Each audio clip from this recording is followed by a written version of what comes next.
Hello everyone.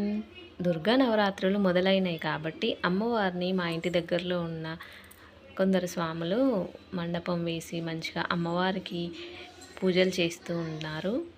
పూజలు చేయడానికి నిర్ణయించుకున్నారు. సో మనం కూడా సేవ చేయడంలో తప్పేముంది, అందరూ చేయొచ్చు కదా అమ్మవారికని మేము కూడా అమ్మవారికి నీళ్ళు ఆరగిస్తున్నాము. వచ్చే ముందు ఇలాగ అమ్మవారిని తీసుకొచ్చేటప్పుడు ఇలాగ నీళ్ళతో కాళ్ళు కడిగిన భావనతో ఇలా చేస్తారు.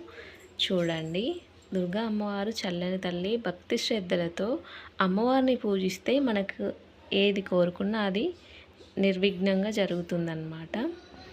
సో భక్తి శ్రద్ధలతో అమ్మవారిని కొలుసుకోవాలి. అందరూ ప్రతి ఒక్కరూ సేవలు అందించాలి. చిన్న పెద్ద అనే తేడా లేకుండా అందరూ అమ్మవారిని కొలుచుకుంటే ఆయురారోగ్యాలు ప్రసాదిస్తుంది. ఏ ఇబ్బంది రాకుండా చూస్తుంది.